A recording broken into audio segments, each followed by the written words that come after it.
This is the Alorair Sentinel HD35. It's a dehumidifier. In interest of full disclosure, this unit was sent out to me free of charge by Alorair. All the thoughts and views expressed in this video are of my own. So right here on the top we have the lights. We have power, continuous light, so that the dehumidifier will continue to remove moisture from the air. We have the pump light. When this light is on, that means the pump is activated. The GPP light, when that's activated, that's just in accordance to the compressor and when the compressor has to recover. We have the on-off button. We have the humidity gauge right here, and we have an arrow to set the humidity. We have a drain button and the GPP mode. On the left-hand side of the unit, you have the filter. Slides right out. It has some sort of foam going around the filter to ease vibration. And then you can see the fin stack in here. Here, intakes the air through that filter and then exhausts the air out through this fan on the right-hand side. On the right-hand side here, we have the fan. We have an Ethernet port, which will allow you to remotely control this unit from a remote location. If this unit is inaccessible, then you can wire the remote using Ethernet cable to a different room that is accessible so that you can control and monitor the humidity levels. So what we're going to do next is I'm going to actually install this right where the inlet is for the sump system, and I'm very curious to find out and see how well this does because it's supposedly Energy Star rated. So even though I'm putting the dehumidifier on this raised platform, it does come with a pump, so I don't think it's really necessary. But I just wanted to keep it up off the ground, and I'm also going to be plugging in the cable, which is quite long, I might add, into a watt meter. This unit came with two different types of diameter tubing. This is the larger one, and this is the smaller one, smaller diameter.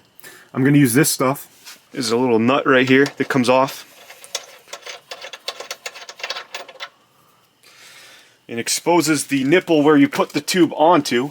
So what I'm going to do is I'm going to take and thread this through here, put the plastic tube on, and then just tighten the nut for a secure fit. See how much of a length we need for the tube. And just like that, I am done. Let's go ahead and fire it up. The power light illuminated.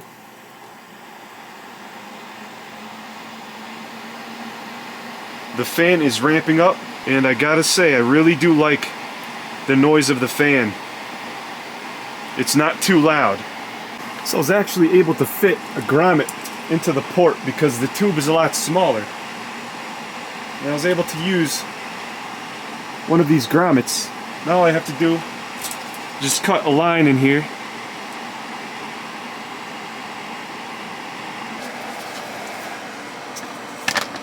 Now I can place the smaller diameter tube right through the grommet.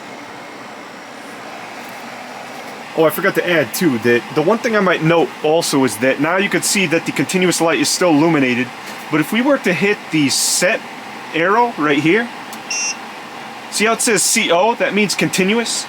But if I go up, yeah, so 25 is the lowest. So 25 is the lowest. If you go lower than 25, then it's going to go into continuous mode.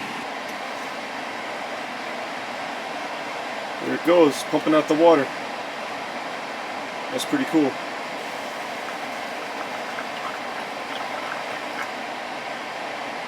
And it looks like we are consuming about 357 to 358 watts when this is running.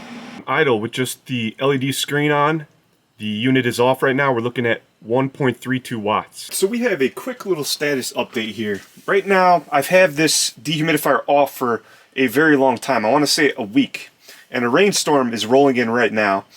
But I just wanted to see what the sensor was for the humidity levels. If we look at it right now, it says 74. Yet right here it says that it's 49.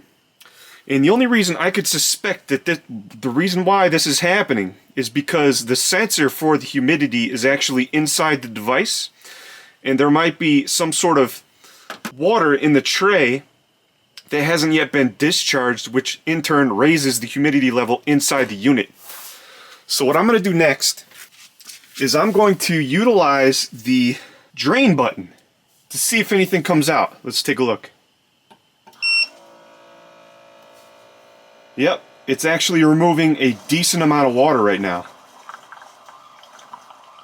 So that's the problem. Well, it's not necessarily a problem. It's just that if there's going to be residual water in the tray, the internal humidity sensor is not going to reflect the humidity level that is actually inside my basement, for example. Now, what I'm going to do next is I'm going to take the tube out of the sump system, and we're going to empty the water that's removed by this dehumidifier, and it's going to empty out in the bucket, and I just want to see how much accumulates over the period of time that this storm is going to be going by my house. Right here is a 5-gallon bucket. So what I'm going to do is we're going to take this tube out of the sump, place it in the bucket, and we shall see how much accumulates over the course of a 24-hour period of time. Here we go. Let's turn it on. And right now is the perfect time to test because the storm is rolling through. Now, one other point about the humidity gauge. Right now, the dehumidifier has been running for a significant amount of time. You can see now that though there is still a difference, it says 43 here, and it's only 37 on the outside of the dehumidifier. When air is moving through this, then the sensor becomes more accurate. Alright, so we're looking at about a third of the bucket is full. So a third of 5 gallons is 1.5 gallons. Alorair is a US-based company, and it's Etl Certified for safety. And this unit is Energy Star certified. It comes with a 5-year warranty, along with after-sales service, which is also based in the USA.